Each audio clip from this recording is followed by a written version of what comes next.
Hey guys, what's going on? So, gotta keep my voice down a bit. It's very late here, as it usually is when a patch drops for Epic 7. So, yeah, but we're going over it. Mainly, I want to be checking out the event, but also we got a drop up for Vildred here. I'm probably going to continue to save my bookmarks and skystones for when there is this guaranteed summon system in place. I have so many grass heroes anyway, but yeah, pretty cool beans. We also have battle. I believe you have to have cleared something in chapter 6, I think it's 6-1, and it's here in the challenge section, Rampaging Kikirat. So apparently you can get this dude, you can actually farm for him and max out his memory imprint. However, I'm not too sure how interesting that is, as it's only 480 flat attack once it's completely maxed out, which isn't nothing, you know. But the unit itself doesn't sound super interesting, but I can't really say for sure or not since I don't have him, never used him, didn't raise him. Just from his skill set, he sounds a little bit weird and like he doesn't really fit in a lot of places, but regardless, we are going to give it a try, starting on normal mode. This is my typical PvE team. I'm not sure if I need Kikirat there.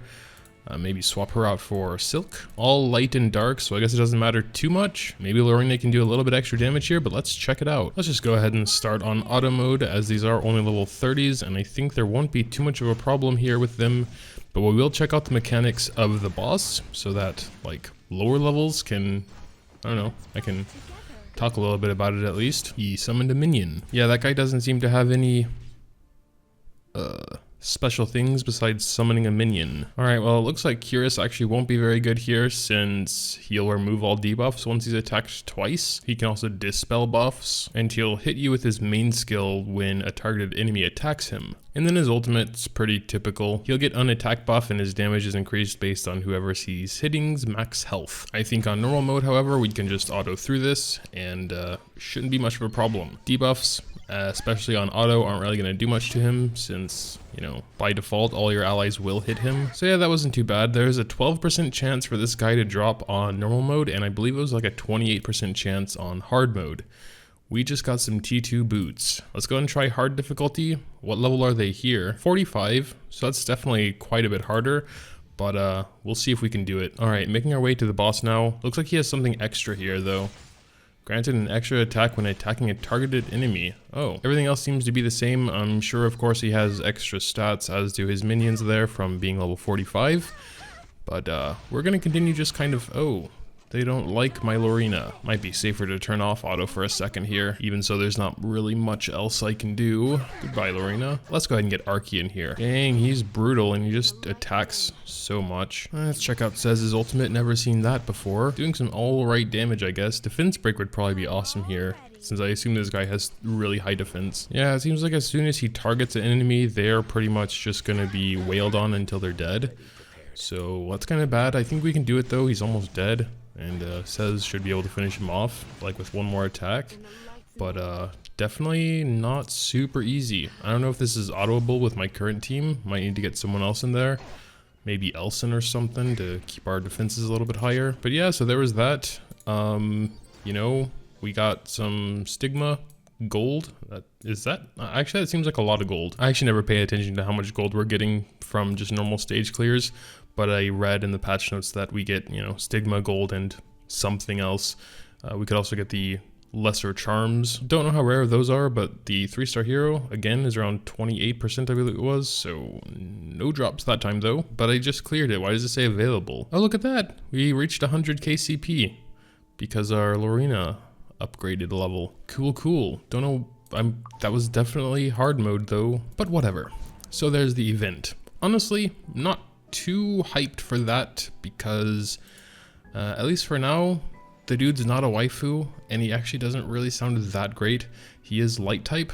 This is just first impressions. I could definitely be wrong. It does sound like a decent tank though, and you can pretty easily max out his memory imprint if you're willing to farm it. So it is like an extra 500 health for all your heroes. That's definitely not bad. So if you're looking for a tank and you want a tank, decrease hit chance, I haven't experimented with that very much. It's just for one turn. His buff dispelling can be actually quite useful in some cases as well. So I don't know, it's probably like 90% because he's not a waifu. Yeah, I know like Cez isn't really either, but I still like his design, whereas I don't really like those monster designs that much. Besides that, for Purifying, they reduced the stigma by a lot. I didn't know it was going to be that much. I I think I was getting over 100. It was maybe 130 or something for Purifying at floor 40. I should have done that before the maintenance started, but I didn't think about it. They did increase the gold, I guess, which is nice, but still 20k isn't really that much. I kind of still don't think I can clear floor 40 because it's gotten very hard. I mean, I might be able to, but we also have a sneak peek for the next side story, Eulogy for a Saint, so that's cool. But yeah, besides the new event and the Vildred raid up, there have also been tons of different hero buffs, none of which I own or have currently raised. So it wasn't super interesting for me, but we can sort of go over them a little bit. Specifically, Vildred himself got a pretty big buff. So his first skill, Sweep, got a 13% damage increase. Dancing Blade got a pretty big buff as well. It used to be only for 1 turn, the attack increase. Besides that, it also got its damage increased by 25%. Rose here also got some buffs. So Shield of Light does what it did before, but in addition, it now provides a barrier as well. Goddess of Victory got a small buff as well. It used to be increasing combat readiness by 10%, now it's 15. It also had its cooldown reduced by a turn. What's a little bit odd is that it says it increases attack for 2 turns. But according to the patch notes, this is only after it's been awakened. So it could be when you're looking at the heroes in the journal, they already have awakened skill descriptions. Also, Mercedes, the free waifu everyone loves to hate, also got a buff on her second skill, Dimensional Rupture. The description is the same, but in the patch notes, it says it increased the damage dealt by 3 times when there are 3 or fewer enemies. I'm not sure if that's just sort of a translation error or if it's really going to be 3 times as powerful if there are 3 enemies or less. We also got Ren here. She also had some buffs. Apparently her Showtime skill got a buff. It says, increase the amount of times the random barrier can appear by 100%, and now the amount of damage the barrier can withstand increases proportional to the target's HP. So her description in itself is a little bit confusing because it says random buffs, and then it says barrier strength. So I'm not sure if one of those buffs is going to be a barrier, or if it's just automatically a barrier plus 2 random buffs. Never used her, don't have her, so I can't really say if it's like that or not, but apparently you'll always get a shield with this now. As a side note, Rin seems to be a very, very good character.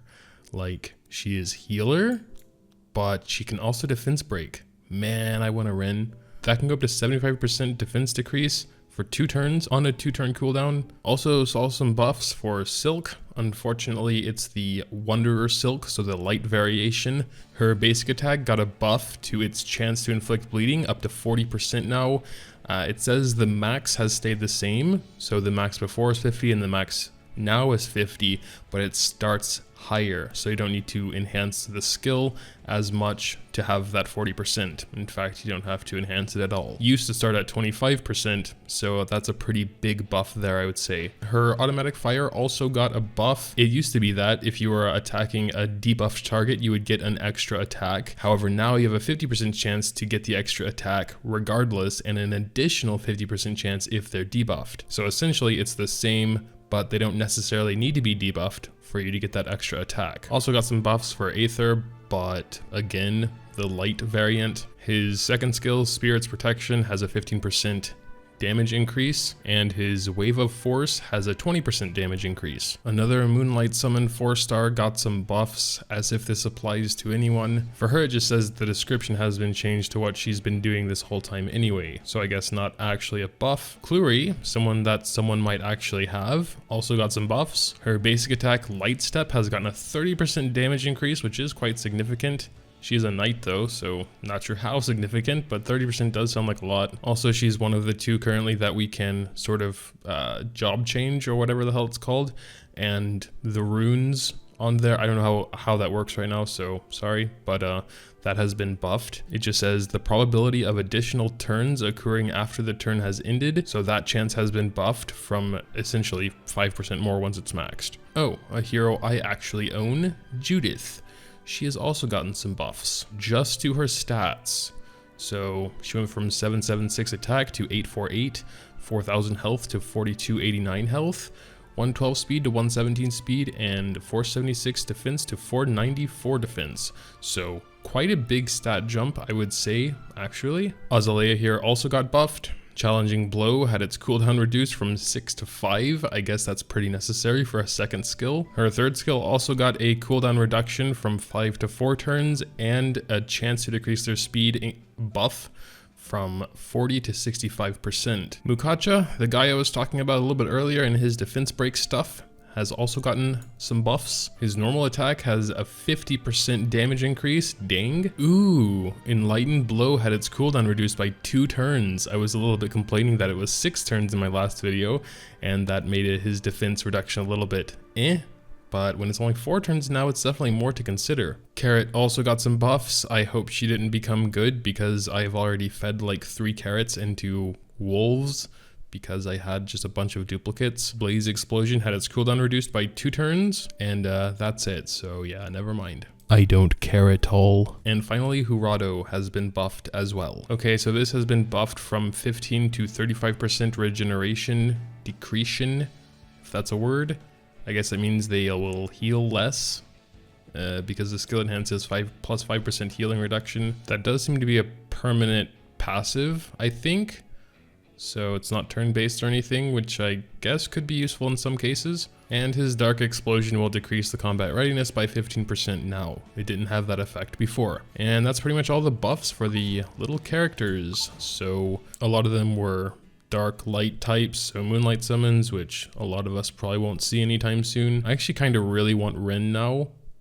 And, you know, she is just a 4-star Earth type, so, you know, it's not too impossible, I would say. So besides that, we got some nice buffs to the training grounds. On hard difficulty, the chance to drop a charm has increased by 25%, and on hell, it's increased by 50%. They've also decreased the chance, regardless of difficulty, to get no drop at all, so that's also good. We already talked about the Abyss Stigma nerf. They did double the gold you get while purifying. However, when you're doing an adventure mission, you get about twice as much, and then you can get even more bonus when you're taking those heroes with the specialties that match that quest. So we're actually going to be getting nearly 100 stigma here since we have 40% bonus on that. So I think that evens out quite a bit. In adventure mode, as well as side stories, for both difficulties, the drop rate of 2-star monsters will be doubled. So that's really, really nice as well. So besides that, there are just a bunch of really tiny bug fixes. There may be a couple of big ones thrown in there that were causing some problems, but ultimately I'm not really going to go over those because bug fixes are really cool and they are important, but I don't think discussing them is super important because ultimately when a bug is fixed, it's good just to not notice it anymore. They have also increased the inventory size for heroes and equipment.